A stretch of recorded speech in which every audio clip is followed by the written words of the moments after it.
the Independent National Electoral Commission, INEC, has refused or has rejected the new executive of the People's Democratic Party.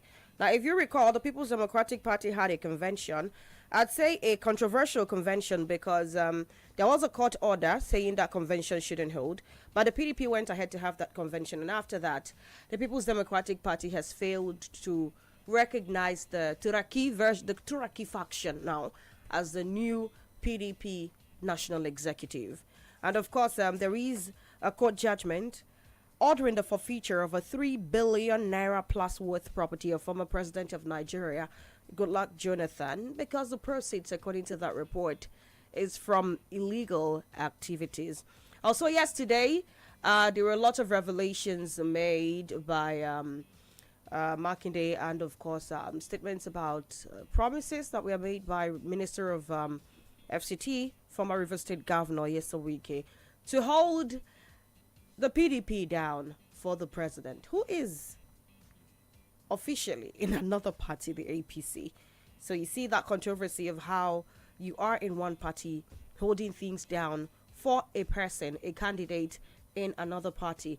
I don't know, a bigger anti-party statement, a bigger anti-party move. But we see how far it has come.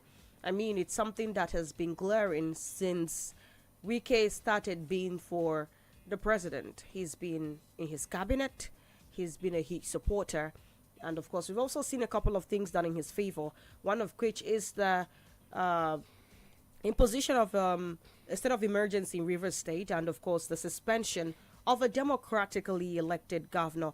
And the president of Simnalai Ifibara, we see how he ended with a sole administrator and eventually a reinstatement after 6 months, and even a porting, a decamping of Fubara from the PDP to the APC. Some persons argue that the nation is gradually shrinking into a one-party system, and they are arguing if there is hope for democracy in Nigeria. But of course, all of those and many more would get to look at, including the 2026 budget that has passed a second reading at the floor of the houses today under Polity. Good morning to you and welcome. I am Chisom Chinedu. Franklin Ebuka is here. Franklin, it is Christmas Eve, and you said you do not like the season. Yeah, yes, good morning. Good morning, Chisom. Good morning to everybody. Of course, Christmas comes with so much apprehension. It comes with so much rush. It comes with some unsettlement that I do not like. Why am I saying this? Yes, I have this idea that Christmas should be a time when people should, sit back, do an evaluation of how they have spent their year. They use that very time to show love, have time for yourself, relax, rest. If there are people you haven't met for a long time, maybe people who live far away from where you are and they return home, you can take your time to go and visit those very persons and then see again, have a good time. But what we have made Christmas has become so stressful that everybody would like to pack their event in during that festive period. I must say that for me now, let me give you an instance. On 2nd of January, I have like 4 events that I must attend.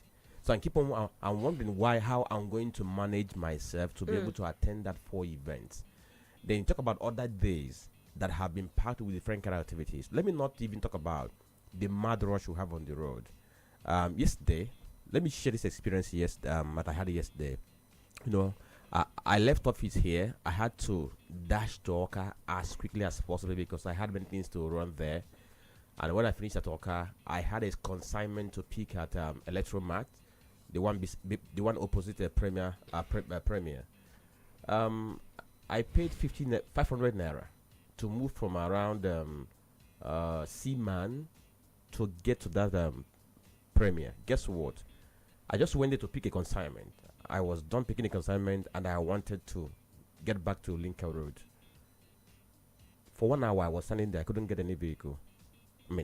I couldn't get any vehicle that could take me even to Opiweka. How much more crossing over? I said, and I said, okay, how do I find a way to navigate this terrain? I said, okay, let me go through Ochanja, maybe get through Ochanja, then now go through Lincoln Road. Guess what? I spent 2,000 naira to move from Electromat to get to Ajib by Lincoln Road. 2,000 naira, that's what I spent yesterday. And I was asking my people, waiting they happen. They say it's Christmas, Christmas, Christmas, Christmas, Christmas. That's what people keep on telling me is Christmas, and I keep on asking myself, the Christmas we're celebrating is celebration of the birth of Jesus Christ, right? And Jesus Christ, who is the progenitor of Christianity, and we are told that what Christmas represents is love, sacrifice for humanity.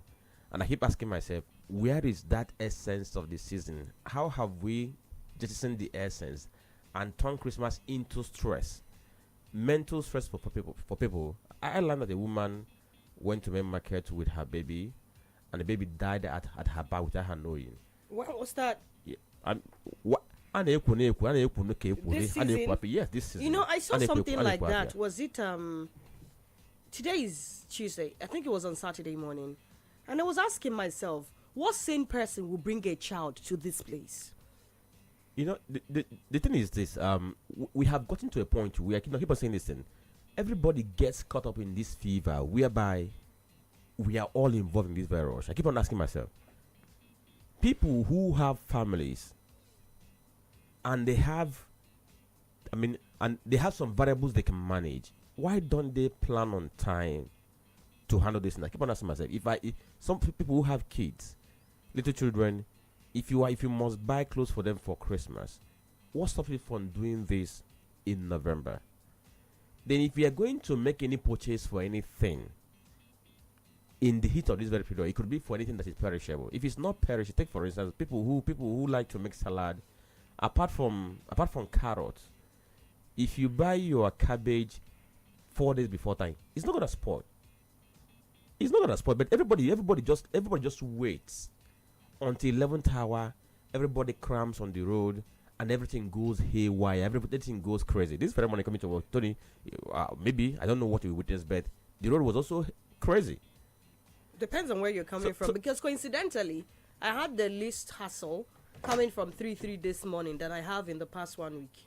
I think from the look of things, is a case whereby the special marshal, they were well deployed. Yeah, kudos to them. As against yesterday, they were not on the road yesterday, but this morning they are everywhere, and we understand that today is even more better compared to what we had yesterday.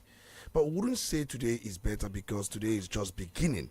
We are still at the infant stage of today. By the time we get to afternoon, evening, we'll be able to make proper comparison between today and yesterday. But the transportation hike is outrageous. I approached some transporters yesterday, and then I was so very critical about the whole thing, and I was so angry. What they told me was very clear anyway. They say that what they do this period is to charge to and fro, because there will be no road for you to make the other part of it. That if you look around why airline or aviation sector, they are charging outrageous amounts. They are because they are going back with empty aircraft. Once they drop people from Abuja to either Anambra or from Abuja to Asaba, they are going to fly almost empty going back. So what they do is to charge the cost of both to and fro. That's what the explanation was all about. But then the person asked the person, in your own case, if aviation sector, if they charge to and fro because they know they are going back with empty aircraft, what about your own? He said that in their own case, they will be on traffic for almost an hour, 2 hours. They may not even make a return route, or they will not make a return, being that there is no space for them to fly. So they are trying to maximize profit as much as they stay on traffic. Why on traffic? They said that you could have made 4 trips, but be that you are on traffic, you end up making 1 trip. So they Can I ask them a question? That's what they were telling me yesterday. Who causes the traffic? I was about to say something. If anybody has just so I can bump, because sometimes when people talk, when they talk trying to justify what they do, of course they will have a reason to justify. Transport, they're the one replying. Exactly, but for me, it makes no sense, because why? Why am I saying this? If there is any traffic anywhere on any road, go and check who causes it. It's a motorist. It's a motorist. It gets to a point where there is small traffic jam, other than being on a single file or just being in 2 lines. you see them forming 4 lines. Let me even tell you the experience I had yesterday at DMGS. I was at DMGS roundabout, and people coming from Oka Road, their own light was on for them to move. So some of them were coming into this Udala road, and they were moving. All of a sudden, one tanker driver drove from nowhere and went and blocked them. And I went and called one of the officials and said, please, can you just go and help to decongest, because somebody had just blocked those who were supposed to be having their right of way. Guess what the guy said? The guy said he's not here to do that. I complained about this a while ago, remember? That's what he told me. He said he wasn't there to do that. And I saw him moving from one vehicle to the other, begging for money. You see, the thing is, if anything cap we see, they are not, keep on saying this thing, that we cannot all the time pointing an accusing finger at people that they are the ones causing everything. Whereas, no, I'm going to cause anything now. I'm just wondering, anybody saying that, if they go for the delivery trip, they won't find passengers because there'll be congestion, or even if they have the passengers, they won't have access on the road. They are the ones that cause this thing. Go to a Koka. I was in a Koka yesterday. Go and see how Ocha Brigade people and Natma, how they were pursuing those who were trading by the roadside. But what actually amazes me is the fact that now, one woman was asking her neighbor, they knew they were going to be pursued, but they kept encroaching on the road to trade on that very road. Oya Bazia top up or top halfway, or set top half. So I don't know how long we keep on doing this thing and thinking that we're going to have a sane society. Some persons will blame poverty, the desire or the desperation to eke out a living for all of the anomalies that people live with and live by. It just reminded me of the 3-3 junction axis. The governor, Professor Charles Chikima was there a few weeks ago, apparently a week or two ago, and they said he's going to dualize the road and fix it. When you get to the 3-3 junction, that roundabout, people trade like they make sure that they limit it to a 1-lane drive. They go as far as coming out to that roundabout structure, that round thing there, to now attach their tables round it. And then the important thing you forgot to add is the fact that most mayors built iron barricade. If you go to Nobi, if you go to places, main markets, if you go to different places people trade, if you go to Mbo Junction, if you go to some of these places, there have been barricades where people must stay in behind. But they don't. They do stay out. The problem we have with the people is mentality. You look at, as you're looking at commercial bus drivers, as you're looking at keke, tricycle drivers, as you're looking at petty traders, they are the real problem of these areas we're talking about, especially the urban areas. The tricycle drivers, the bus drivers, and the petty traders. Also enabled by different miscreants from different towns of these areas, because if these petty traders are there, they pay certain amount to some miscreants from Mbo. The same happens to those who are in Obosi Axis, those who are in Onitsha Axis. They pay some amount, because this, would I call them, or I don't know, would you call them youth, or I don't want to label them anything. They come out and enable them. And they will enable them. They will even ask them to go there and stay. They are the government. And before you know it, they take this money to themselves. And the road will get narrowed. Traffic will be everywhere. And it wears out faster because all of the dump from their wares, the water, everything is on the road. So I think by the time the government of the state comes hard on these people, some people who see no wrong in all of this will come out and say that the government is doing this or doing that. I don't know the language people who understand. Look at Otumoye Creek. You see all manner of illegal structure. People erect their makeshift structures on drainage systems. They don't care. Nobody obey any road sign. Demarcations, they don't, what do you call them? They don't have any demarcation to start with. Are we not all mad? Because for me, it's only a mad man or mad people, association of mad people that we do things the way we do. We tread on dump. If you go to Tony, places, they tread on dump. They'll stay on the dump and tread. You mentioned something now. I'm coming to what is very morning. I saw somebody, offloading cartons of drink by the roadside. So he has taken half of the road already. And guess what? When I got there was congestion. And you just like by the virtual people trying to see how they can maneuver and handle these things. The junction Chisom mentioned, that was a 3-3 junction.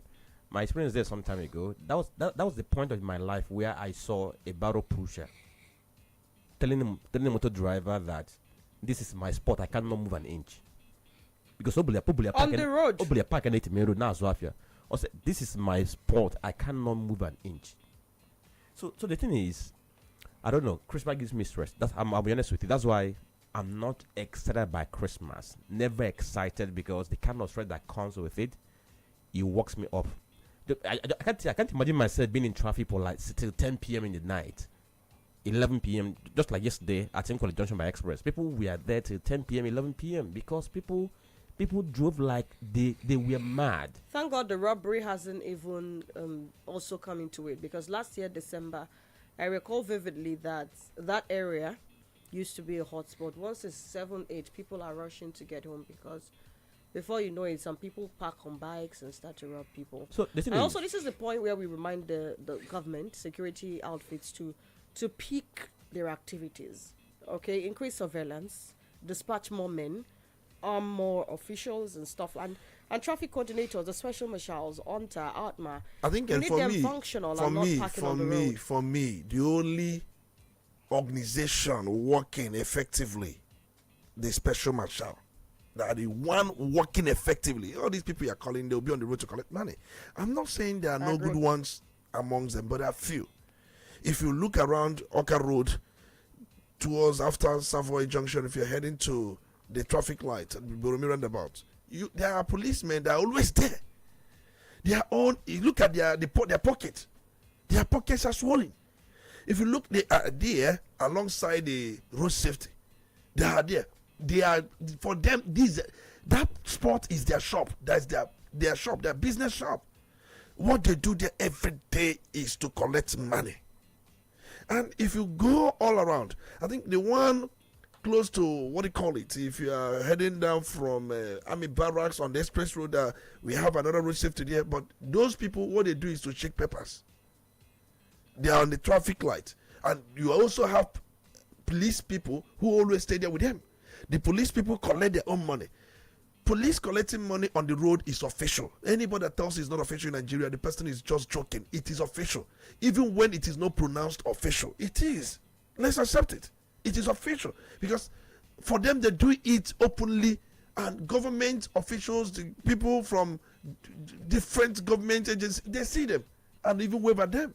You are doing well. And there's number now. It is official for them, even when it is not pronounced. Because if you go deep, no matter how they try to deny it, they use that to sustain the running of the operation, which is not supposed to be.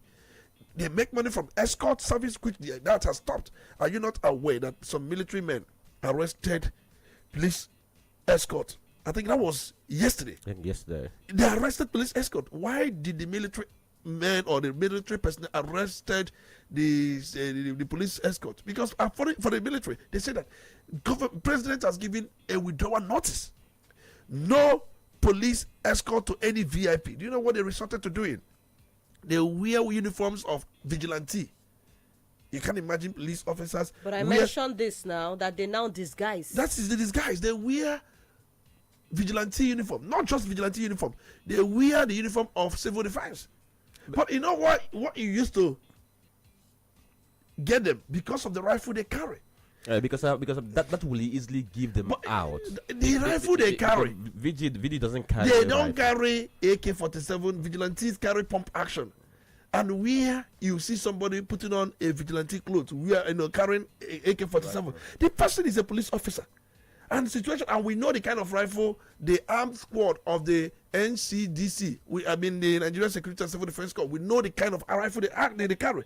So if you look at it, because we also have enforcement team from the Inspector General of Police that go around to ensure that those who have been asked to return to the base, those from different MOPO that have been asked to return to the base for the deployment, for reposting, we are told that they are bribed allegations going on.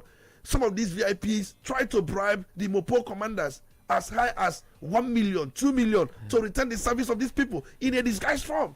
It tells a lot. But the truth, where I was saying this is just that I wanted to say, those for me working effectively, I didn't say working effectively, the special marshal unit of the Federal Road Safety, because they are not paid. They leave their homes, they leave their houses, they leave their children to be on the road to ensure free flow. They don't collect dime. Can we have such a people? If we can expand the special marshal and then disbanding regular road safety, it will be better for us. There are many Nigerians that are ready to volunteer to work in such a way where they will not receive any amount of money, no promotion, nothing, just to make the system work. If we can expand it and disband these people that collect money, it will not be better for us. Can we also have police volunteers? We have such in UK, but with a specific jurisdiction where they will not carry rifle. So there are many good Nigerians ready to help this country because of lack of opportunity. Those who have given such opportunity, they will be there to make money. When you know that you are in for this without money, without any pension, without any remunerations, it is just your conviction that you want to help. For us, Tony, let me make an appeal, because this appeal is just for everybody. I think it's high time we became responsible to one another. Simple. That's the only way we can help ourselves. That it's high time we did this.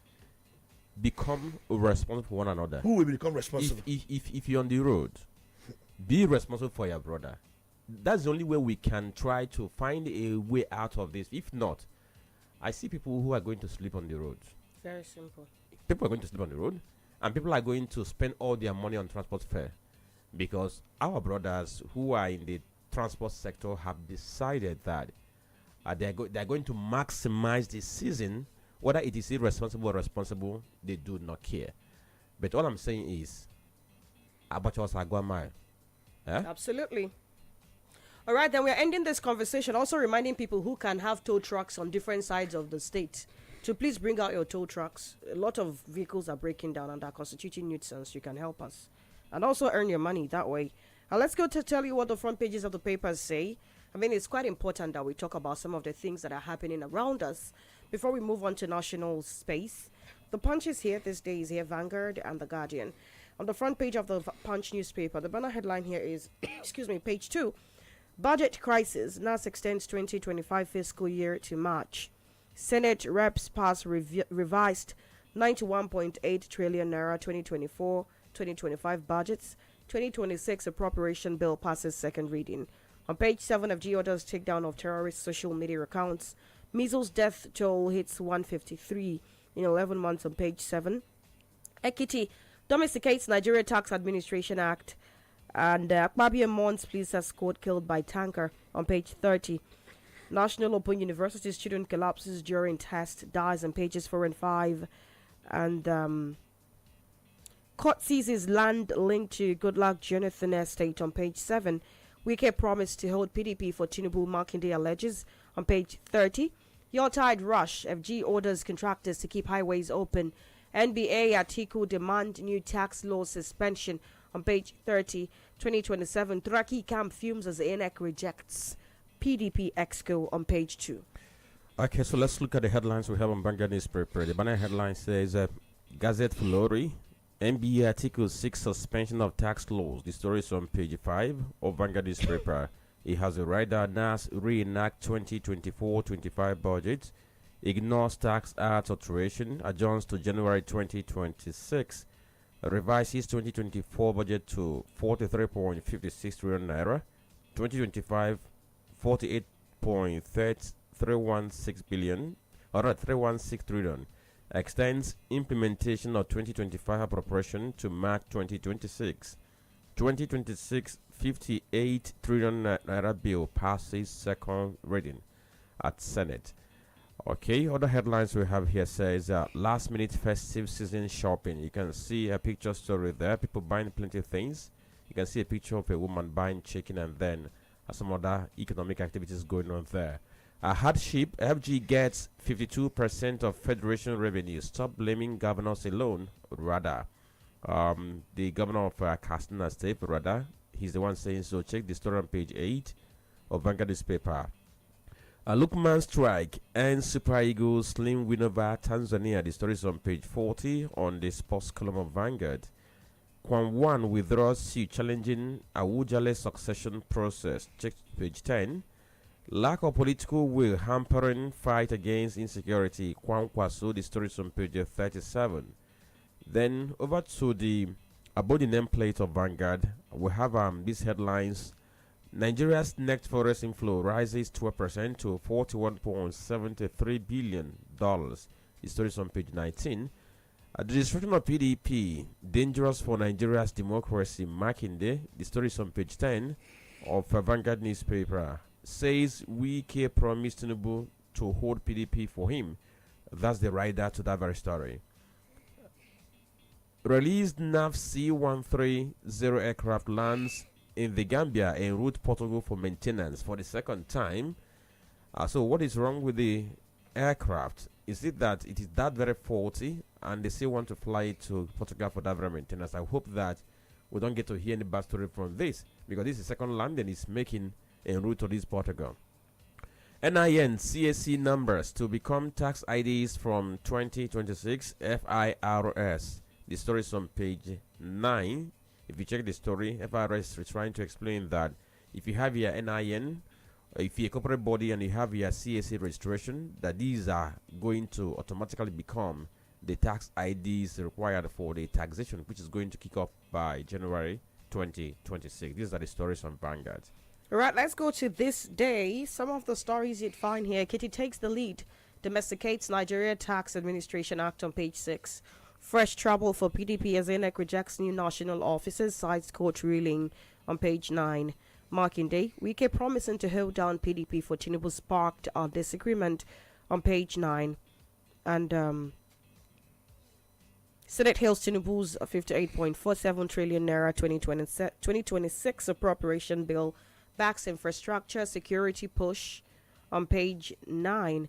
Article NBA raised concern over alleged alteration of tax laws, demand suspension on page 8. Okay, so over to the Ghanaian newspaper. We have the manner headline says investor fatigue, $14 billion infrastructural gap, store deep sea port renewal plan. The story is on page 6. FG orders rail contractors to remain on site during Yuletide. The story is on page 3 of the Ghanaian newspaper.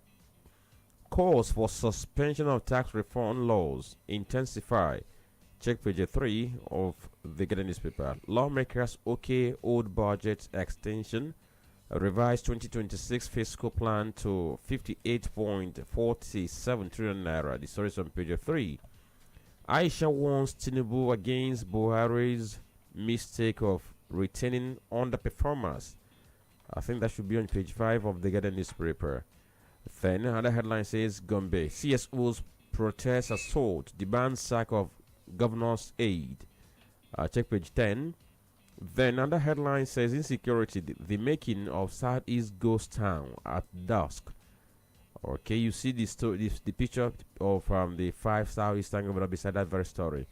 Makinde opposition citing Wike factor says authoritarian drift threatens 2027 polls.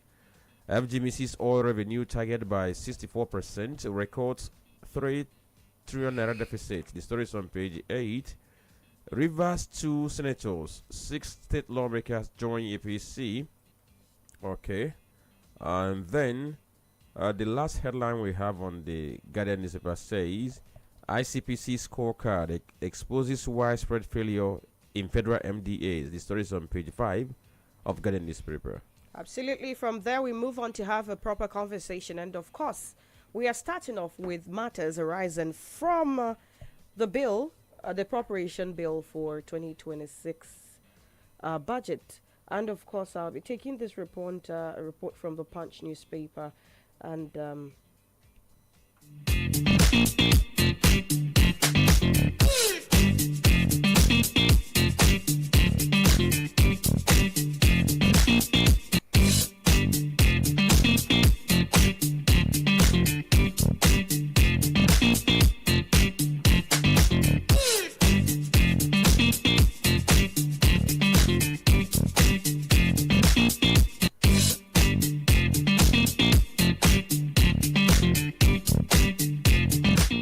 Dr. Tony Olisa Mbeki, we are looking at a situation of what the Punch has preferred to refer to as a budget crisis, speaking about the widening gap between revenue and expenditure, repeated delays, and extension of fiscal years. Talk about 2024 and 2025.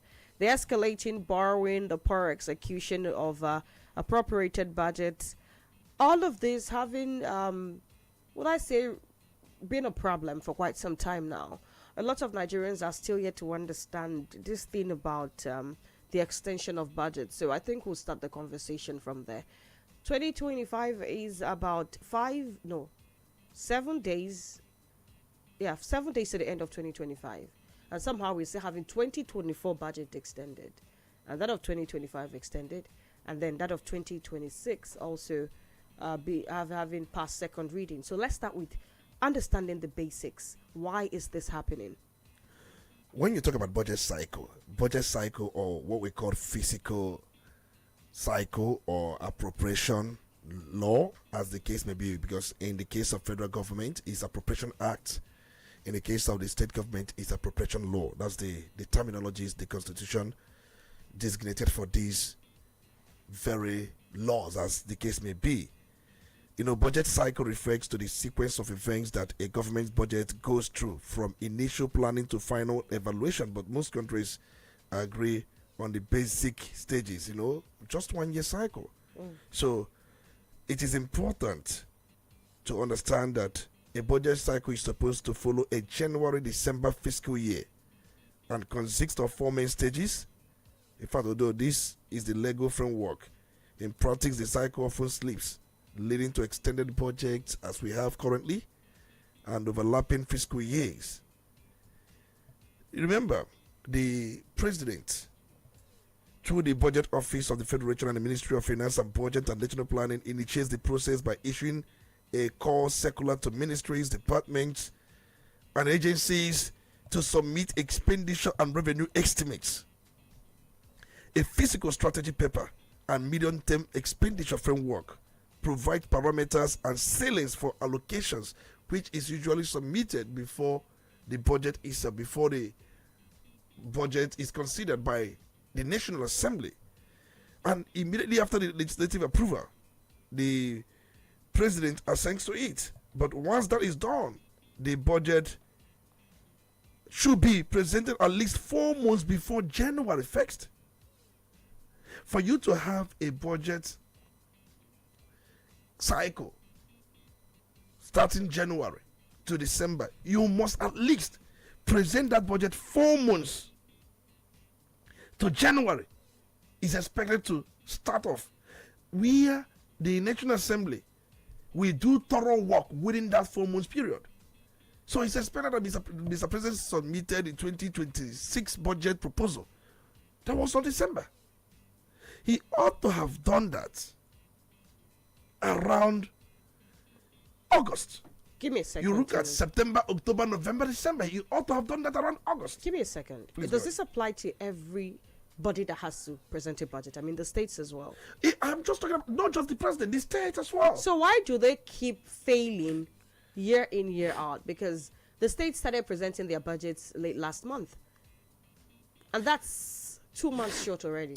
I don't know why we don't do things the way we borrow them or the way we copy them. Okay. Like in the United States of America, their fiscal year runs from October 1st to September 30. It has been like that.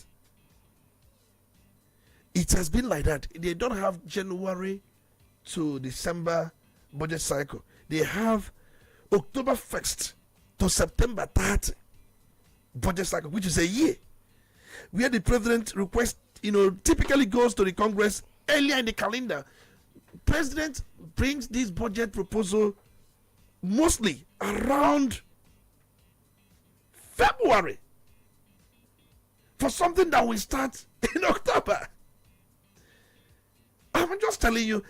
So 8 months earlier. 8 months earlier. That's the case of the United States of America. If you see countries that are serious, if you see people that know what they are doing, you will know. If a president of the United States of America would submit a budget in February, a budget that will commence operation sometime around October 1st, it tells a lot. Because the Congress, they go through thorough appraiser. They are dealing with public funds. Public funds is taken so serious in their own crime. They don't, because they pay taxes. People work. People struggle. People go through a lot to pay this money. So for anybody that will spend that money, there will be a thorough, not just legislative process, but you must come and tell us how this money will be spent, and the ones given to you, how it was spent, and everything. So they don't joke with public fund. See, we've seen situation where you see committees working, you see subcommittees working, going to verify. Most times, if you say that you put these things, you like if they're making appraisal of the previous budget, those projects will be visited. Do we visit projects? Is it not when somebody brings a paper and says that we worked, we deliver this, we deliver that, the public don't even know what is going on. Nigerians don't even know anything. Budget is just like court practice, where those who are involved know all those things. Many people don't even know what has been appropriated for the constituency right in the budget. They don't even know. They don't ask questions.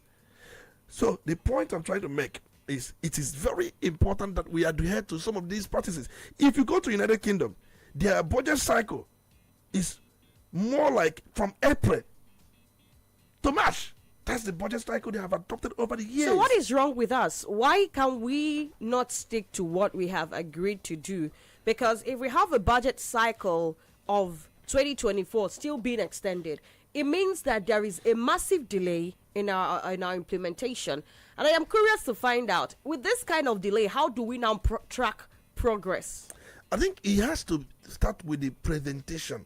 When do we, just like I cited, if US can present their budget 8 months before it takes off. Mr. President presented a budget for 2026 in December, and is expected to take off around March. See, we must consider the most important aspect of this budget. When the Mr. President, because if Mr. President brings his budget around August, are we listening? Around August, it means that within presidency, they ought to have issued circular calling for medias, that's MDAs, to submit their budget estimates before time. They ought to have done that at least 4 months before the president will also make the presentation. So if you take 4 months away from August, that takes you back around March. So once you get into any year, you begin budget process for the next year, even while the other one is still under implementation. We do not run for rain when the cloud is thick. We only run for rains when we are already drenched. That is just that. So the presentation time and the call, I don't want to talk about the call because the call is within their own cycle. We must ensure that budget is presented 4 months before it takes off. And since we have adopted January 1st to December 31st cycle, why don't we present our budget at least 1st of August? Okay. Must we make legislation on everything by trying to legislate that budget presentation must be on August? Maybe that will serve us right. Okay, let me add something, because I do see a human factor here. Because I'm going to give an example in Anambra State. In fact, the cycle of a new budget begins when the budget for the year has been presented. If you have had interaction with those who are involved with this very budget presentation, you get to know that, like you cited, there are processes, beginning with the call for circular, from NDAs. In Anambra State, I don't know whether they still do this thing with they call charter of demand, where communities are giving charter of demand for them to impute project that they would like to be kept on the budget. And this very process begins moving from one state to the other before it gets to the office of the what's it called again? The budget office that organizes everything.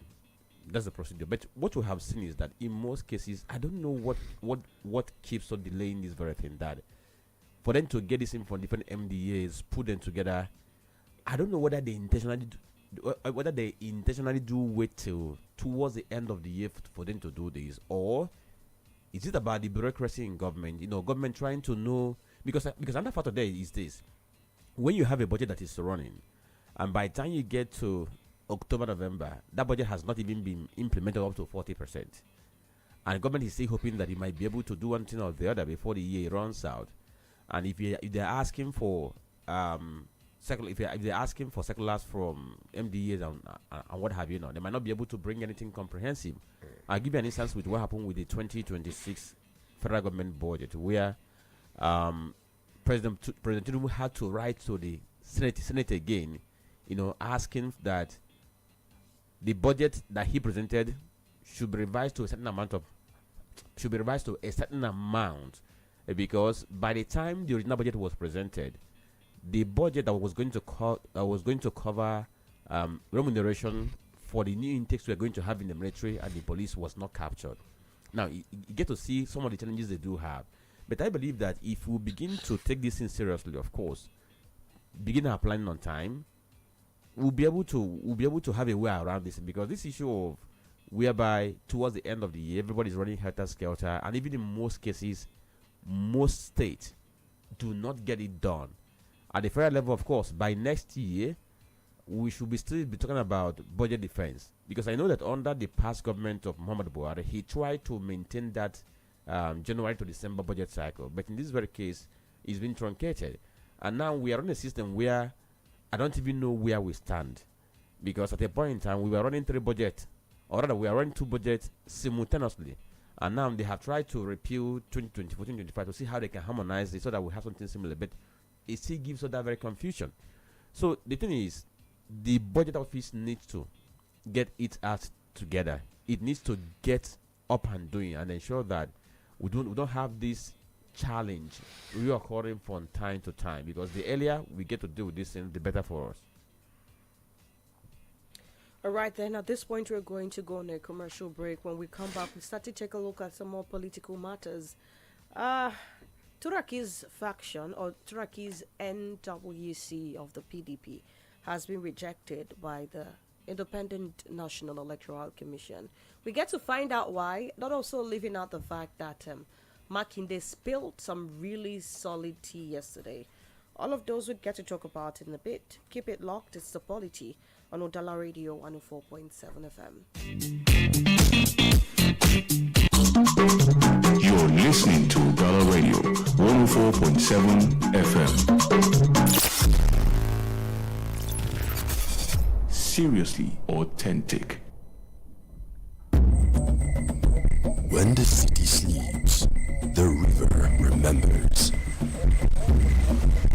When the drums call, Onitsha awakens.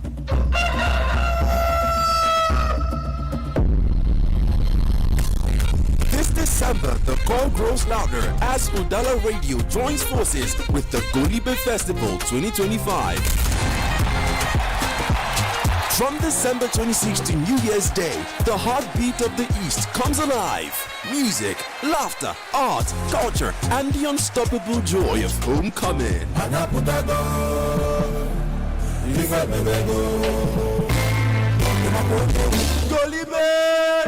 This year promises more energy, more color, more connection. A festival for every proud son and daughter of Igbo land.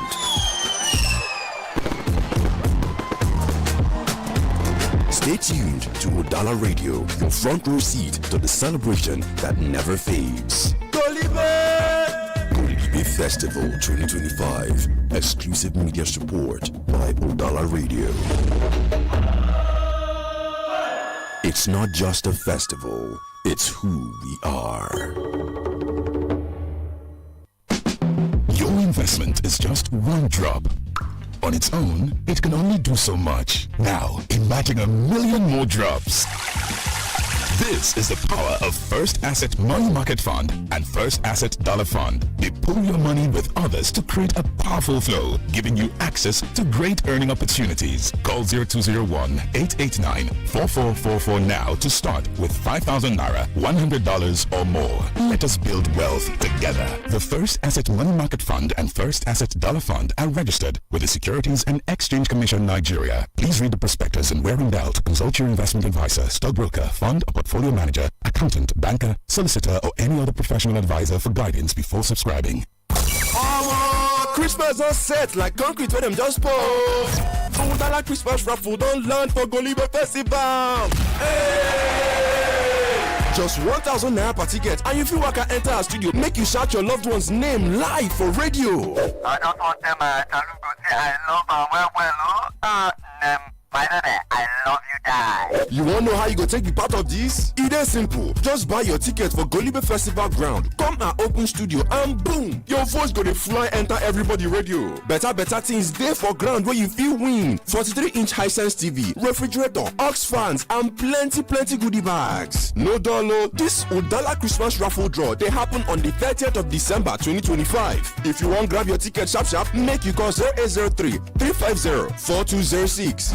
0803-350-4206. This Christmas, buy for yourself, buy for your people, because Udala Christmas Raffle, everybody gets something inside. Supported by Nolin Ventures Limited, Onitsha.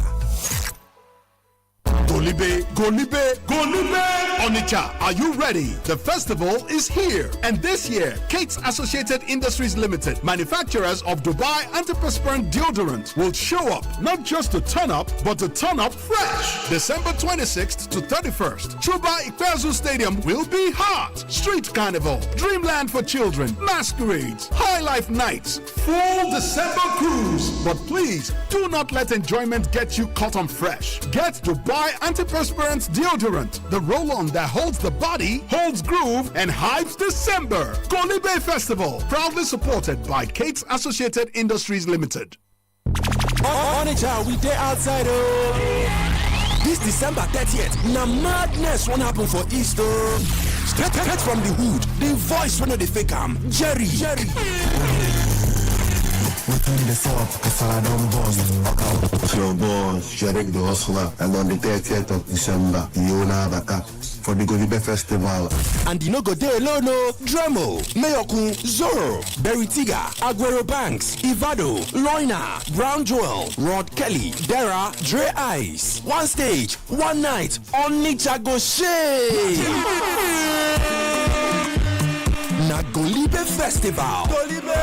For 2 by Bazu Stadium, Onitsha, on Tuesday, 30th of December, from 6 p.m. sharp. Gate fee, not just 3,000 naira only. 3,000, no excuse. If you no get ticket, no wahala. Just show up early. And if you no feel reach venue, no fear. Udala Radio 104.7 FM. Go there live on ground. We go broadcast them live. So whether you there stadium or you there for house, you go feel the vibes. Onitsha, we there outside. Golibe Festival. Supported by Udala Radio. Seriously authentic. Okay. Merry Christmas from all of us. Udala Radio 104.7. Merry Christmas, this sweet past.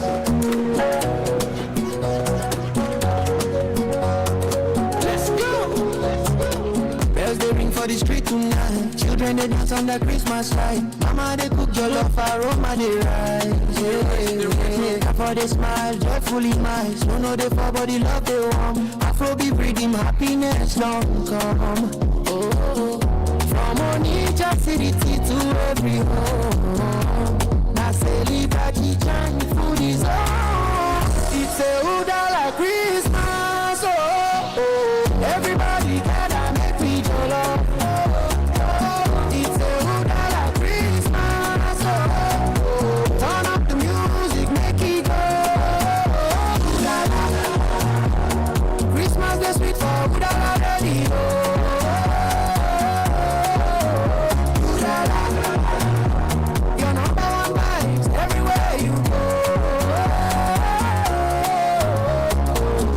Up the tree, let it shine, love for the season, make me shine, make me mine. From morning to night, Udala hold you tight. Now Christmas magic, pure delight. Udala, Christmas that's sweet, oh Udala, feel the beat, oh. From all of us at Udala Radio. Merry Christmas, wetalanye angole no biuto. Merry Christmas and a Happy New Year from all of us at Udala Radio 104.7 FM, the voice of the region. You're listening listening to Udala Radio 104.7 FM. Seriously authentic. You're listening to The Polity. Get involved now.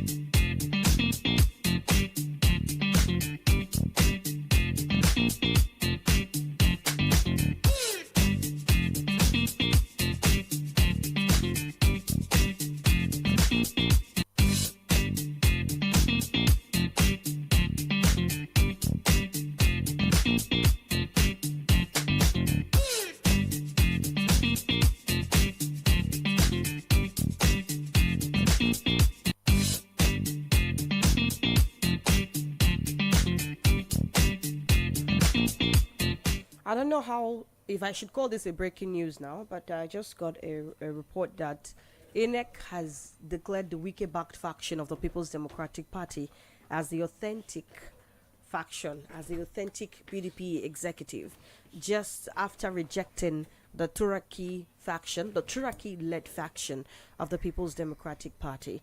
If you just joined us, it's the Polity on Udala Radio 104.7 FM. And of course, we're moving on to political matters now, Tony. What do you make of this, especially following all of the revelations that were made by Makinde yesterday regarding how Wike has been at the crux of what has happened to the PDP, all because he wants to be there to show that he is there for the president, Bola Ahmed Tinubu. He said that, in his words, he said that he was in a meeting with the president and Wike told the president that he is going to hold the PDP down for him.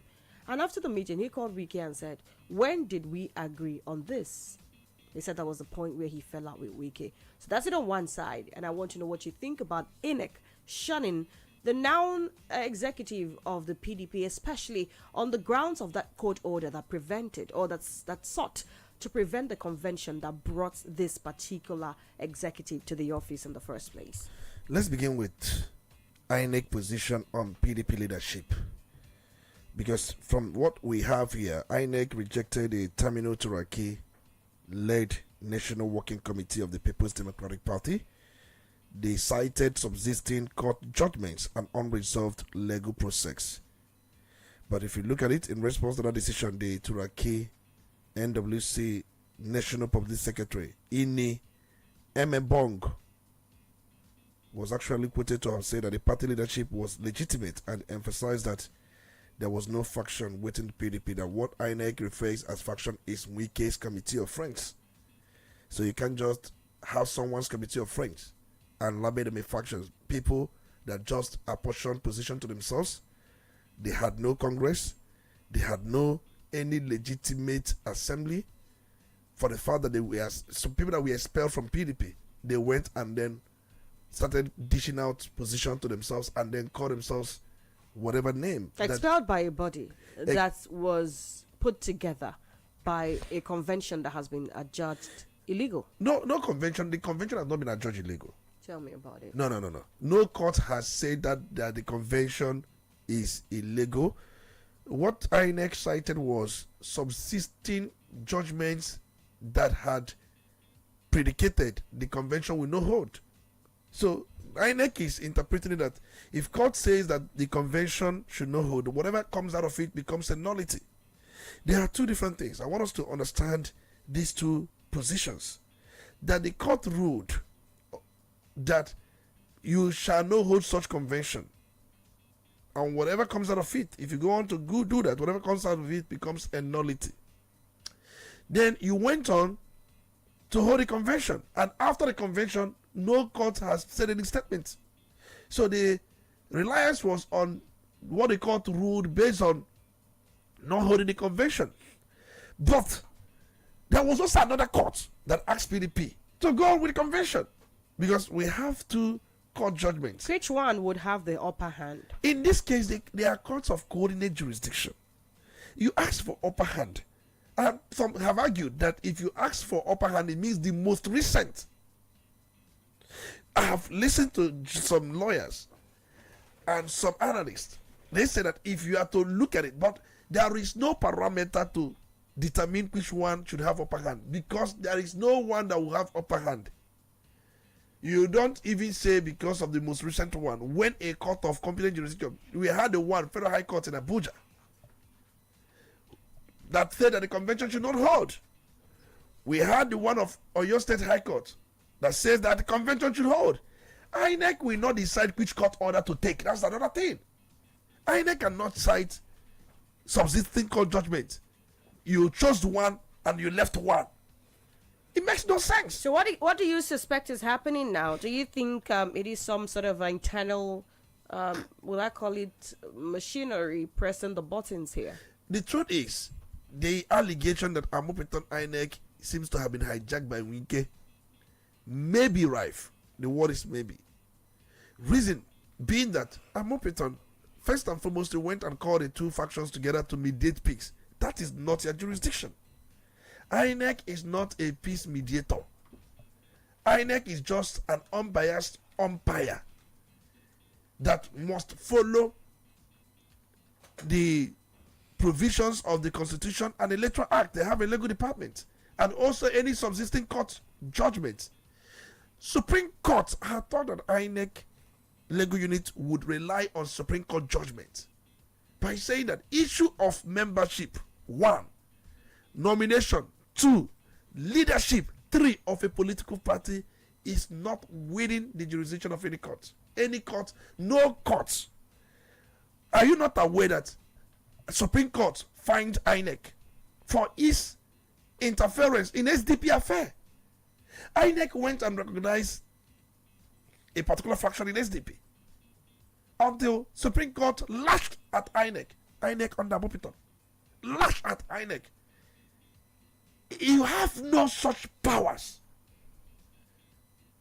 See, and the Supreme Court in that judgment, it is the most recent judgment, also maintained INEC stay away from leadership crisis of political party. Stay away. You don't just come in and say there was court judgment or no court has jurisdiction.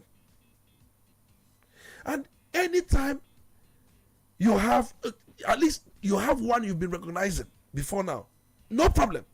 And they pass the baton to another one, to those they say they have called their successors.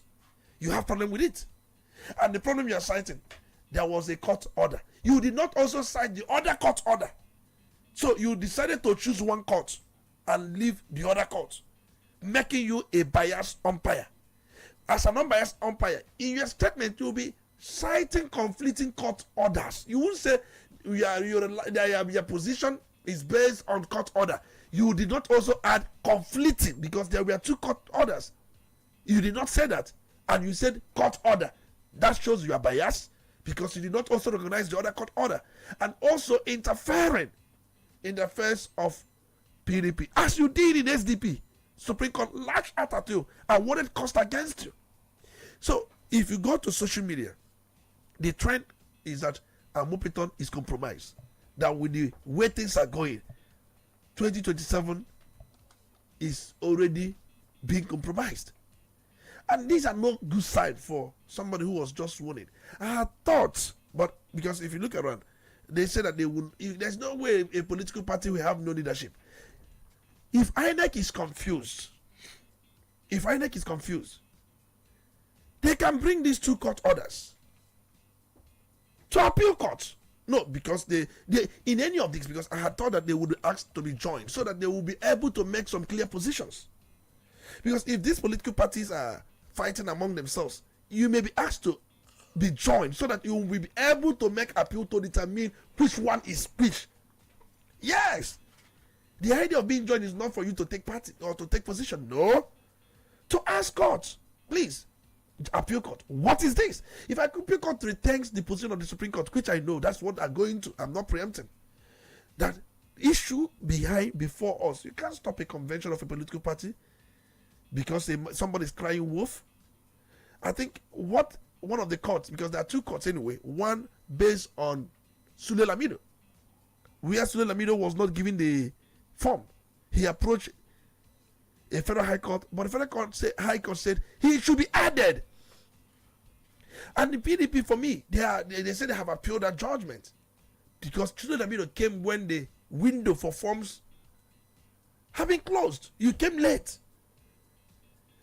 You didn't come when others, even when we knew for sure that the zoning principle, in the way they have done it, the way PDP did it, they had chosen to Raki Samino before now. They shut the doors at everybody, use all manner of technicalities. But the Supreme Court has said it is their thing. It is the way the party wants it. That is one. And secondly, we've seen the issue of leadership. And from revelations, again, as you cited, based on what Makinde said yesterday, I'm waiting for Wike to make a response. I want Wike to come out and say that most of the things Makinde said, we are not. I don't want to dwell into issue of personal ego. When I made when I was giving a contract worth $1 million in 1997, you are probably out of law school, and I had it in my pocket. These were personal ego. That's not the issue. The issue is those statements Makinde made that there was a meeting that G5, as they were called then, had with Mr. President. Makinde was a member. Remember, you have Ubuani, you have Ibazu, Autumn, and Wike, plus Makinde. And Wike promised Mr. President Tinubu that he will hold down PDP for him for 2027. That was after 2023 general election. Makinde, according to his statement yesterday, was taken aback. And when they came up for the meeting, he told the members, it wasn't our agreement. We never agreed that our position would be to hold down PDP, to hold a political party down. That it will be a drift to one party system. Because if you use federal might or with some compromised judges, some, to hold down this political party, automatically what we have is one party system, which is not good for democracy, which is not good for development, which is not good for anything. That's the least anybody can think of. Why don't you think of how to make the ruling party more stronger as against trying to incite violence, crisis in that political party? And it has worked. That's why all the governors, members of House of Representatives, Senate, they are leaving PDP because look at what INEC has said. We have a Ekiti election. We have Osun election in 2026. So is INEC trying to tell us that PDP will have no candidate? That's what they're trying to say, that they have no leadership. So if PDP produces no candidate, is that not one party in that real sense? In the sense that we have two major political parties.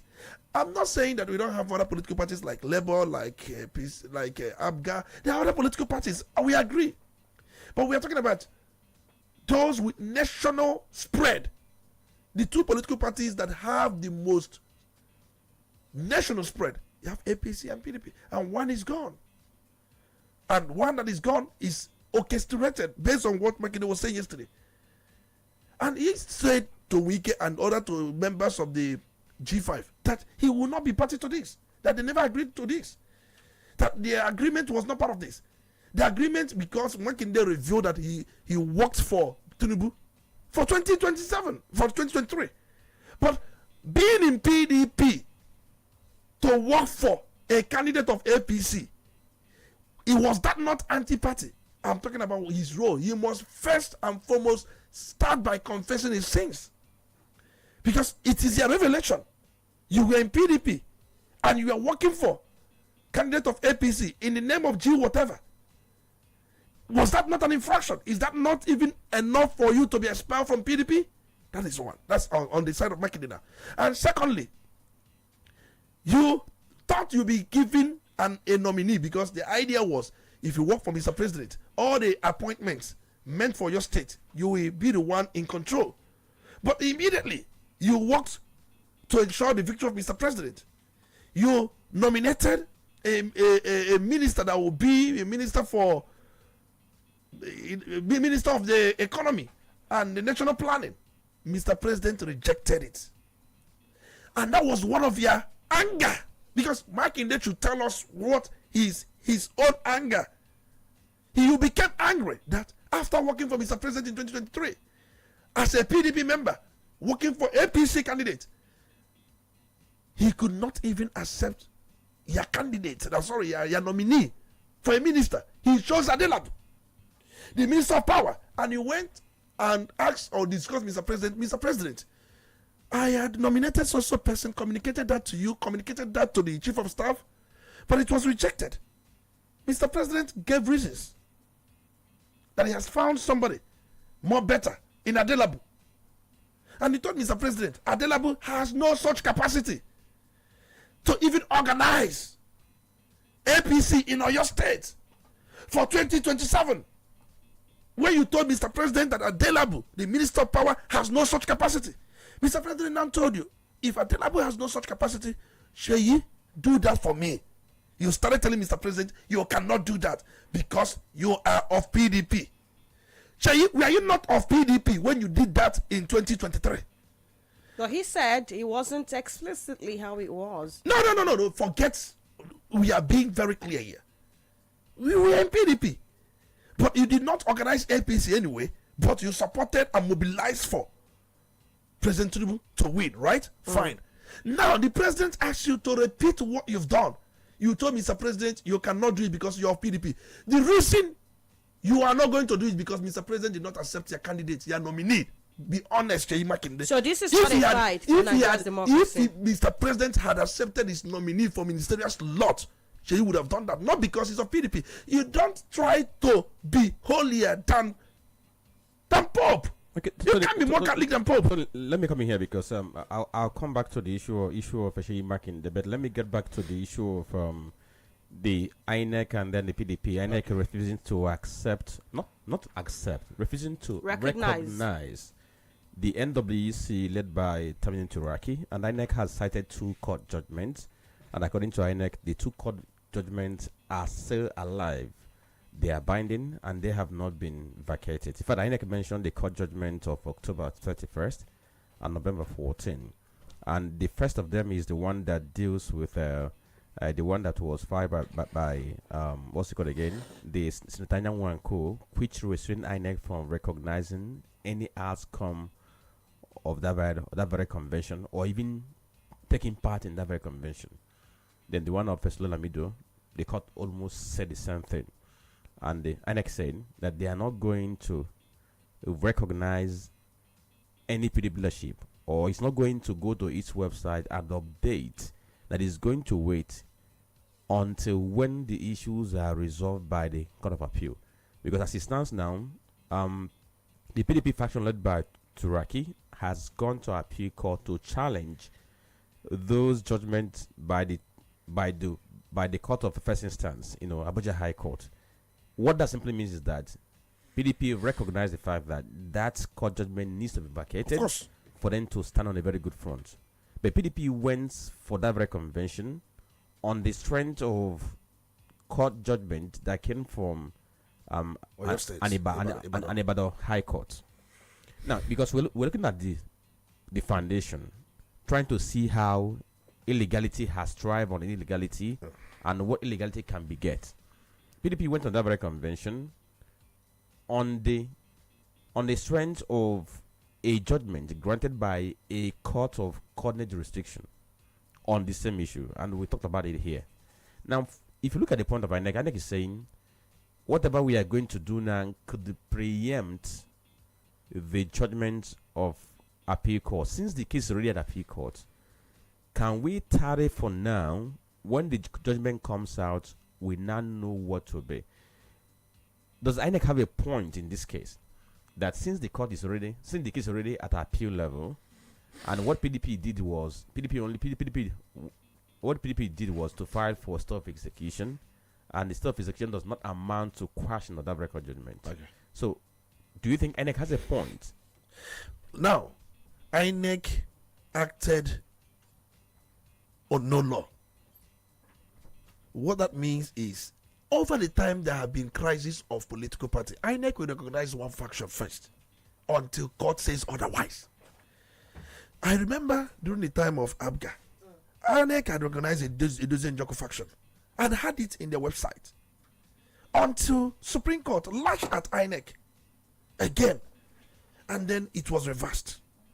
When all the crises we've been seeing, INEC will hold one faction. You cannot deprive a political party leadership. But Tony, that of Abga was it not based on the strength of a Supreme Court judgment that INEC recognized in Njoko before Abga national chairman now went to that Supreme Court to seek further clarification and interpretation of what it gave in its original judgment? Because then Abga led by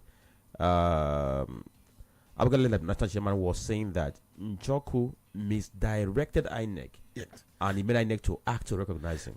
I look at what Njoko did. Njoko went to FCT High Court and filed contempt against INEC chairman Mahmoud Yakubu, that Mahmoud Yakubu was not obeying Supreme Court judgment.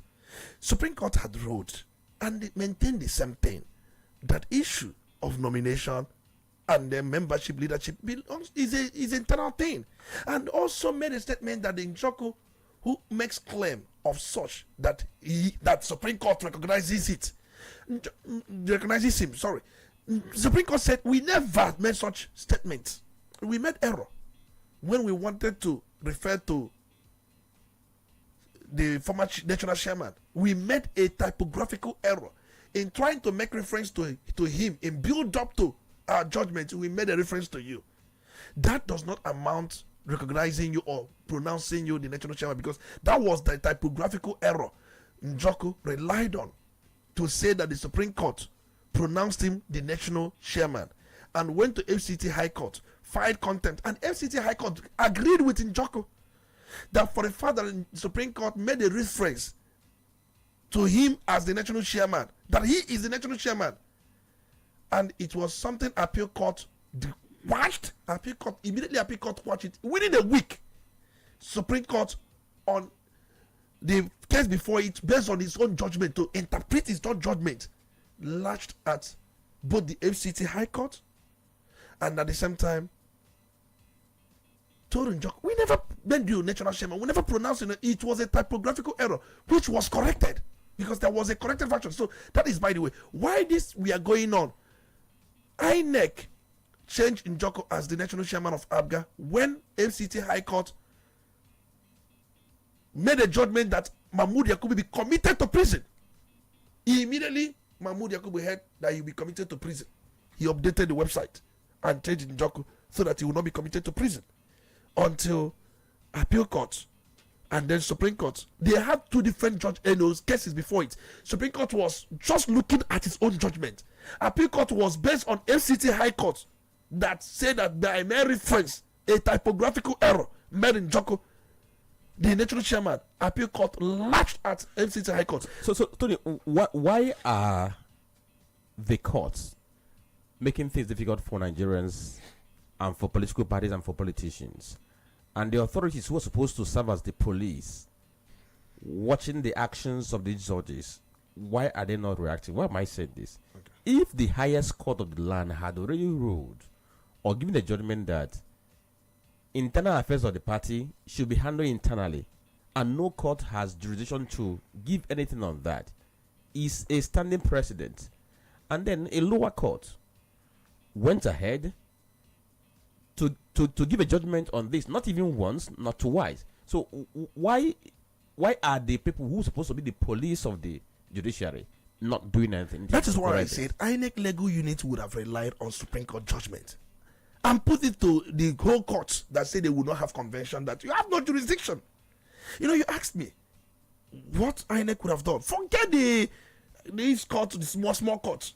But they will tell you that any court judgment or order, whether is valid or not, no, it needs to be vacated first. In the interim, you don't stripe a political party of leadership because you are confused. Hold on to the leadership you are recognizing before now. Hold on until the matter gets to appeal court and Supreme Court again. You must hold on to recognition you had already. Nobody has said that Amopiton be committed to prison for contempt. Nobody has even filed contempt. We are recognizing one faction that said they have successfully handed over. Why don't you keep such recognition? waiting for appeal court to rule. You don't strike people into part of leadership. You say that, but as it stands now, PDP has no leadership. If you go to the website, vacant. No, now somebody should be there. Why court says one thing or the other? All right, Tony. See, my concern is, if you are to give reason why you recognize the people you are recognizing, you may cite Supreme Court judgment, but you can also ensure that these small courts, their judgments are also vacated, just like Franklin said. You may hold on to what you are holding on to, but and ensure, because you'll be joined. You can also, be joined in this suit. You can't be partisan. While you are joining this suit, you ensure that these things, you must tell those who are, like, if you are recognizing to Samini Turaki, you must let them to vacate this, because you cannot in any way be said to be in contempt. So from the report we are having now, that they have also recognized the Wike faction. Now, what is the basis? Now, okay, we need to go on a commercial. Look at this. If you look at, I just opened this NEC website now. You can see, for the PDP column, we are still seeing Ambassador Iliya Omaru Damagun as national chairman. The national secretary is Samuel Nemeka. National treasurer Honorable Ahmed Yagari Mohammed. So we can see that on the website. If they still retain this on the website, there's no problem for me. It means that Damagun should come back and sign the forms for Oshun and what do you call it? The report we heard that they have recognized Wike, let's take it as speculation, because it may have no weight of law. You cannot approbate and reprobate. But if you go to INEC websites, you open that, and I'm seeing it, and you still have Iliya Damagun, that's the one that handed over to Samini Turaki. If you believe that handover was, I think, for me, if this is what is on the website, it means that they have not stripped PDP of leadership. They have not. So Damagun can sign forms for those contesting election. Why they do that? Why they wait for appeal court and then possibly the Supreme Court? But we know the whole thing. The whole thing, according to Chei Makinde, hold down PDP for 2027, put them in crisis, put them in rudderless position. But having said that, I am waiting for Wike to make response to what Makinde alleged. I have faulted Makinde over his past, because he is also a part of this problem. He cannot extricate himself from what is going on in PDP. Surely he cannot. He cannot. That is one. But this statement that there was a meeting between him, the president, and other members, where there was this statement by Wike. Can Wike come out in the open and say there was no such statement? There was no email. If he says it, then we now ask for evidence. Makinde provide their evidence. He'll be on TV, and let me tell you what he's going to say. Okay. That man, he has no integrity. Okay, forget character assassination. We need to go on a commercial break. Let me say this thing. And that's what you're going to say. Makinde say he has evidence. We can also on provide a commercial evidence. break. We have so many things to look at. I mean, Lai Mohammed also did say a couple of things yesterday, and also there is that move by the federal government to have social media accounts belonging to terrorists taken down. I'd like to see how they go about it, especially since we've had these men taken to social media to issue threats, show evidence. We've actually thought that with things like that in place, it would be easy to track these people. But unfortunately, it has become what it is. Well, we take a break now, attend to some commercials. When we come back, we open up the phone lines. And of course, the conversation is going to continue from there. Keep it locked. It's Udala Radio 104.7 FM. Polity bread, Wendy's bread, for your family breakfast. Wendy's bread, I'll pack it on the Tosialo. Wendy's bread, Mama, Papa, they like Wendy's bread, kitchen and do.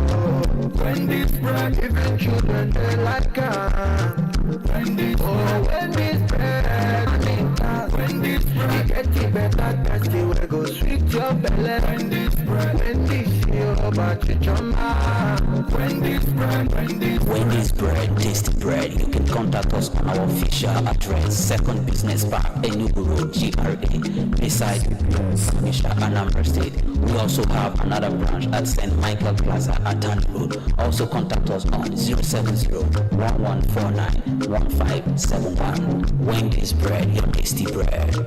Wendy's bread.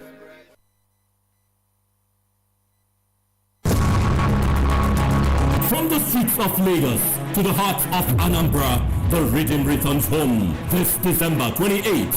Oka will breathe in rhythm and shine in gold. Lagos Jump Off 3.0, the homecoming edition, featuring Annie Guns Onitaka, Blaze Jarek, Mr. Raw, Slow Dog, Charles Okwacha, PB Ninja, Ivata, Diamond Okechi, Eaglet Davidson, Casey Kubana, MC Monica, Abuefi I Go Talk, Slim Sherry, Waga, Ejai Kwamba, Go2 Onitsha, Hype Man Extraordinary, Harry B, Hype AO Machine, DJ Fresh Omen, DJ Alonso, DJ Spin Daddy, DJ Factor, DJ Fabuloso, VVIP table, 3 million naira, VIP table, 2 million naira, regular table, 1 million naira, cocktail table, 300,000 naira, standalone or walking guest, 150,000 naira. For reservation and inquiries, do call 0913-484-4336 or +1970-258-0990. Lagos Jump Off 3.0, the homecoming, December 28th, Anambra State. This event is proudly packaged by CNN Entertainment. Be there.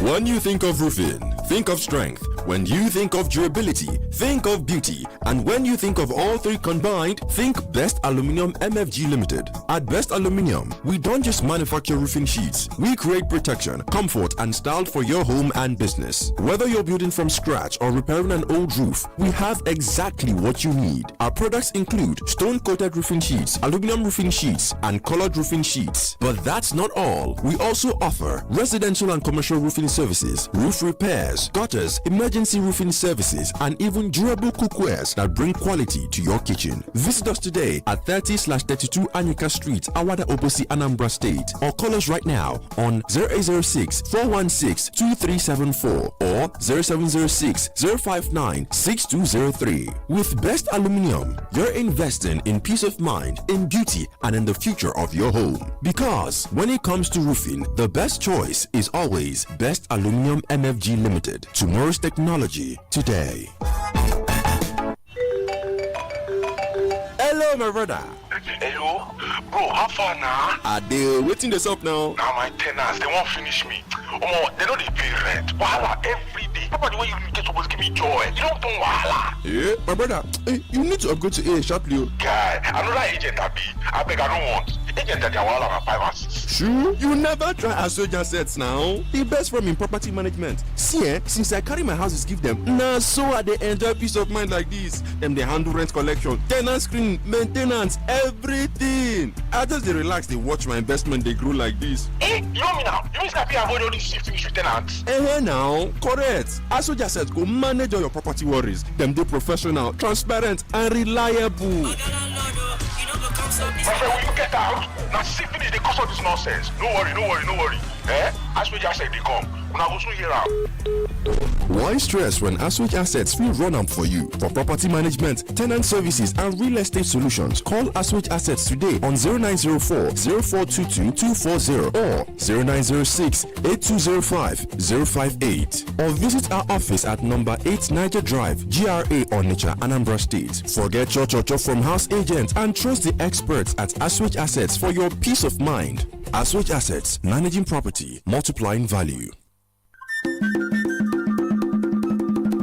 Public notice.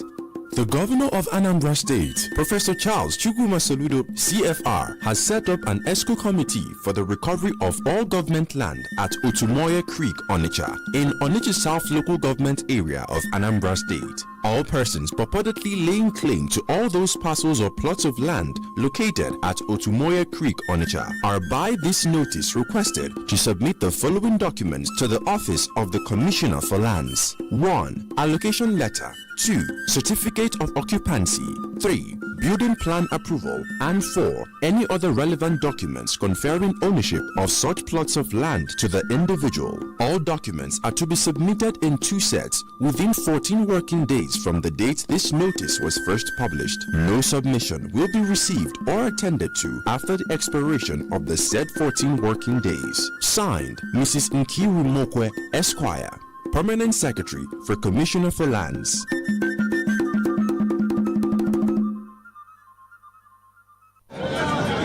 ụbọchị dum jupụtara n'ọtụtụ ihe omume mana ego gị nọ nkịtị ebe ọ dị. Ọ bụrụkwanụ na nrụsi ọrụ ike dịka ị na-eme kwụsịlata n'oge a mee ka ego gị rọrụ gị ọrụ sonye na amụma First Asset Money Market Fund na First Asset Dollar Fund ma nweghachita ihe dị mma. Jiri naanị $500 $100 wee malite ngwa kpọọ akara 0806-494-5838 ka ị malite ịmụba ego gị ka anyị gbakọọ akụrụba anyị ọnụ. Edebanyere aha First Asset Money Market Fund na First Asset Dollar Fund n'akwụkwọ ụlọ ọrụ Securities and Exchange Commission Nigeria. Biko gụọ akwụkwọ mgbazioluso ya ma ebe ọbụla ị na-eme obi abụọ. Kpọtụrụ onye investment advisor, stock broker, fund maọbụ portfolio manager, accountant, banker, solicitor maọbụ onye ọzọ ma ihe a na-akọ ka o duzie gị tupu ịmalite.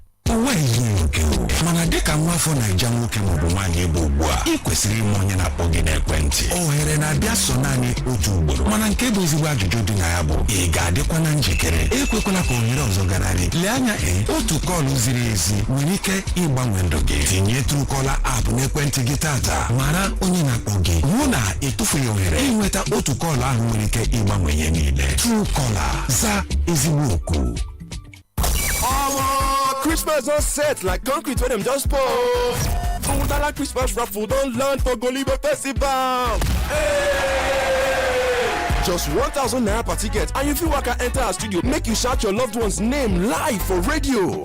I just want them to look and say I love them my baby, I love you, die. You wan know how you go take be part of this? E dey simple. Just buy your ticket for Golibe Festival ground. Come our open studio and boom, your voice go dey fly enter everybody radio. Better things dey for ground where you fit win. 43-inch Hisense TV, refrigerator, aux fans and plenty goodie bags. No dollar. This Udala Christmas raffle draw dey happen on the 30th of December 2025. If you wan grab your ticket sharp, make you call 0803-350-4206.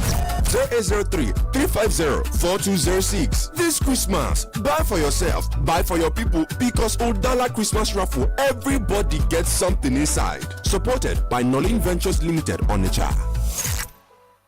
Udala Radio 104.7 FM. You're listening to The Polity. Get involved now.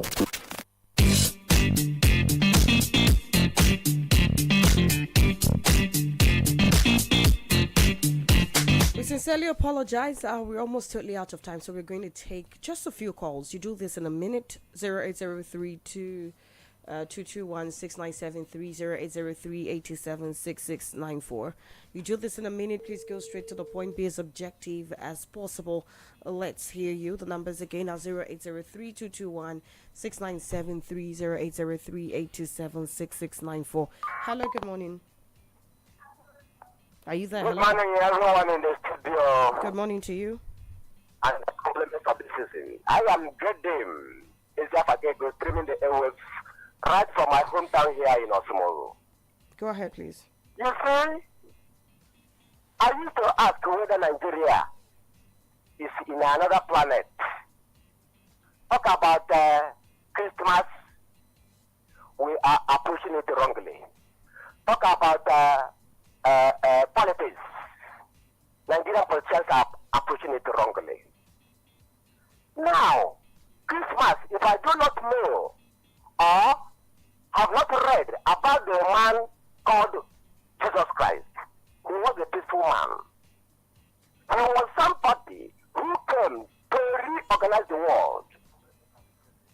You see, but today, here in this part of the world, particularly in Nigeria, we are being mad about what Jesus Christ and the Christianity and the Christmas is all about. It is mental poverty on our side. Yes, come to politics. How can one man promise a president that he is going to make a president win in 2027? What is he thinking about the masses? Where has he placed the masses? How is he going to manipulate the masses to do that? And somebody has advised me to listen to that person and to play that type of politics. I mean, we are being mentally poor about everything we do in this country. I rest my case. Good morning, everyone. Good morning to you too. Well, let's hear you. You can also join us on Facebook. Is at Udala Radio 104.7 FM. Hello, good morning. Hello. Yes, good morning. Good morning. My name is analysis today became a cumbersome together. You're welcome.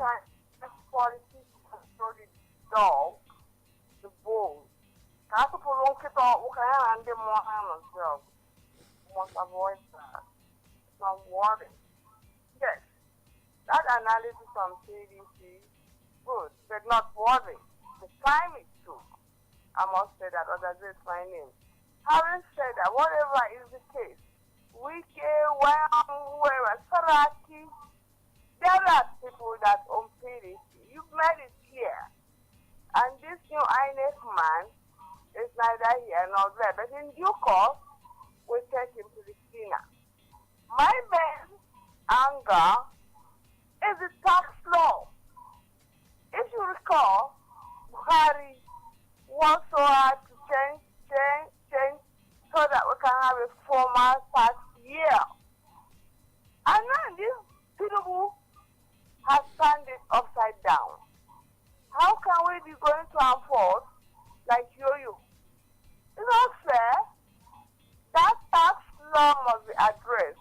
My fellow Nigerians, we must address that tax law, the name, the same, the what, because here in my village, people have begun to withdraw their money from the bank. Period. For whatever reason, I don't know. It's an issue that affects the common Nigerians who must go there. God will help our country. Okay, that you can go. Franklin, you see the of one there.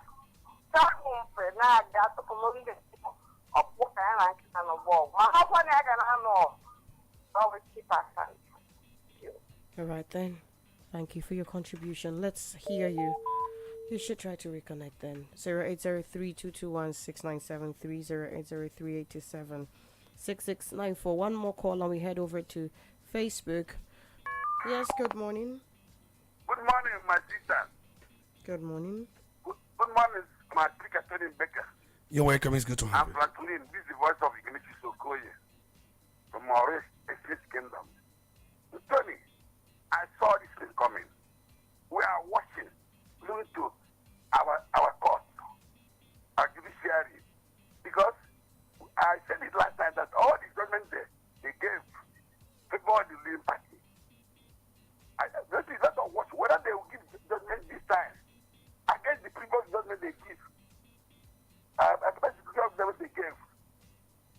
You see, according to the Supreme Court, the leaders of the party and all that belong to the party in question. I just went mad when I heard that news from our sister there. That is the recognized Niketo side. I said, what is happening in this country? Later, I get like the last mind when you take the unique wave and see the road we have seen that. Let us watch and see them. The case will go to the Supreme Court. Let us know what the Supreme Court will say. And let us do it quick now. Let's not delay. It's time has passed. Thank you, my speaker. I'm done. All right, then let's head over to Facebook and see what you've got to say. Okay, quickly, we have this very post coming from Ebuka Frank. He says, she is just as complicit as Wike. Was he not there for a political family meeting? The consequences of their treachery is now staring at him. They will all be messed up eventually. You can't sow treachery and reap loyalty. Also, Francis Omaganamani says the government at all levels should collaborate and explore every possible measures to provide a sustainable and adequate security in order to ensure a hit-free Yuletide. Okay, thank you for dropping that. Arinze Ijimbo says, Wike's demand that hold the A's at the PDP, his words are fine, so Turaki faction should join or rather queue at his back. And he posted from a Barian fan settlement. Then Onye Kachuku Paul says, okay, he talked about how KK riders have been ripping people off by the virtue of the fact that they are feasting on Christmas, and he talked about how they charged their 1,000 naira for car road yesterday. Thank you for the report. Then Henry Lu says, he posted from Show Light Onitsha. It's quite unfortunate that our electoral umpire INEC, who saddled with the responsibility to manage and conduct election, is now biased. Their decision is triggered by inducement based on higher bidder.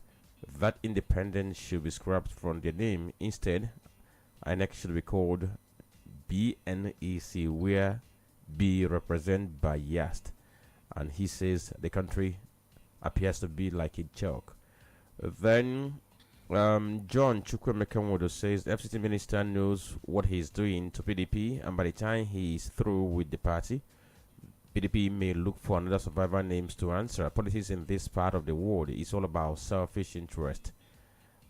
Then Odile Aloysius says on the issue of PDP, there is court order to go ahead with the convention and the other court order not to hold the convention. Looking at this, one will see there is conflict of orders from two courts. Which court should any of the party approach for better and clear order? Secondly, was there any court order directing INEC not to recognize direct leadership, or PDP or INEC acting on self-decision? He posted from Umoba Nam. And Young Beonwa says the truth about the agreement reached between FCT minister and the governor seems revealed. He wouldn't seek re-election. Therein was clear, no second term, no local government control, and peace will return. Okay, he posted from Benue State. Then Dr. Mrs. Molebara from Ore says the long-awaited Christmas is here with us, but sadly, that many celebrate it without Jesus Christ as their special guest of honor and real value of what his birth means to mankind.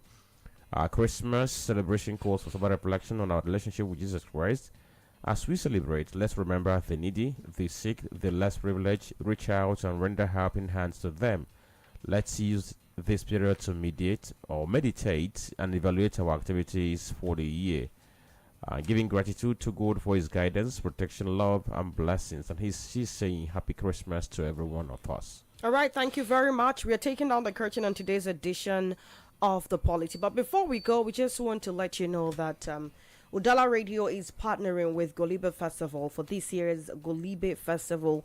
And of course, the implication is that from the 26th to the 30th of December 2025, Udala Radio is going to be bringing to you everything happening at the Golibe Festival ground. Please let me adjust that date, 26th to 31st. All right, so this festival is a complete family experience. Children are going to be celebrated exclusively on the Children's Arena Day. There's going to be a masquerade festival. There's going to be the chill zone. It's going to be the special music night that is going to have amazing performances from talented artists like Jerry, Dramel, Mayor King, and many more other artists. And also, Udala Radio is going to be giving out free tickets to people who would love to attend Jerry's performance. That's the special music night that would have Jerry performing. That's on the 30th of December. Come over to Cherry Box and find a way to get yourself a ticket. We have 5 to give out today, so you better keep a date with us. Also, to let you know that all you need to do to be a part of what is happening during this Golibe Festival is to make your way to Udala Radio tent. There you get a chance to make a live shout out to your loved ones. That's a small caveat. You need to purchase a ticket of our raffle draw. Now, I promise you we've got a lot of goodies to give you. We're talking refrigerator, 43-inch television, stand fans, rechargeable stand fans, lots of goodie bags. You know, it's just our way of giving back to the community. So remember, Golibe Festival is going to be happening 26th to 31st of December. And Udala Radio 104.7 FM is in on this 100. If you can find your way to the field, absolutely would be amazing to have you. And if you cannot, keep it locked on air, of course, on radio and on social media. We're going to be bringing everything live to you.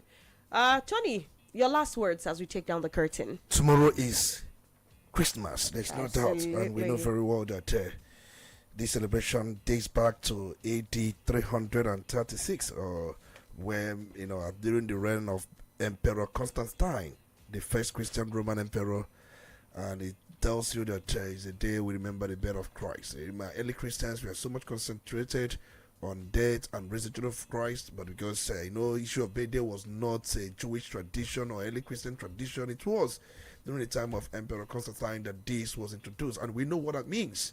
It was actually used to the place the Sol Invictus, that's the unconquered sun, the pagan festival, and also the theological belief that Christ was conceived on the 25th of March, and then if you count it down 9 months, that will be 25th of December. So that is the true light of the world. Christ is the light of the world. So is that light in your home, and then make it to be in your home now and forever, not just tomorrow. And then just like somebody tweeted, remember the less privileged.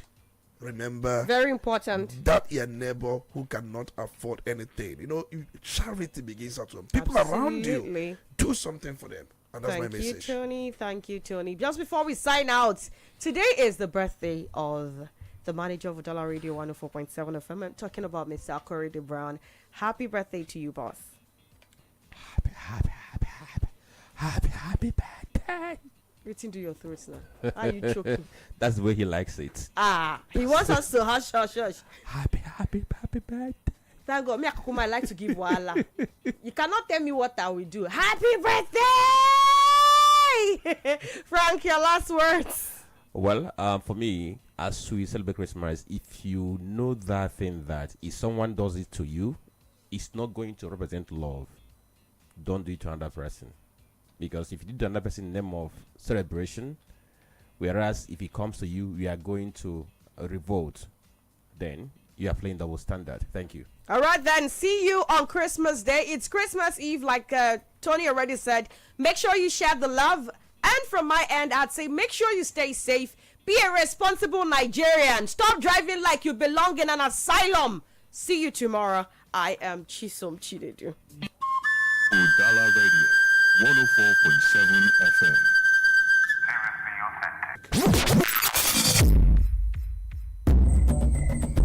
When the city sleeps, the river remembers. When the drums call, Onitsha awakens.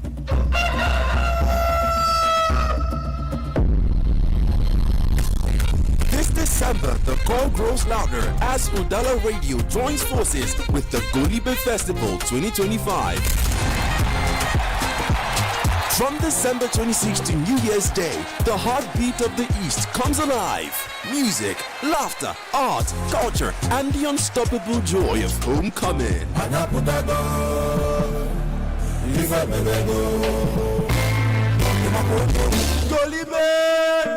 This year promises more energy, more color, more connection. A festival for every proud son and daughter of Igbo land.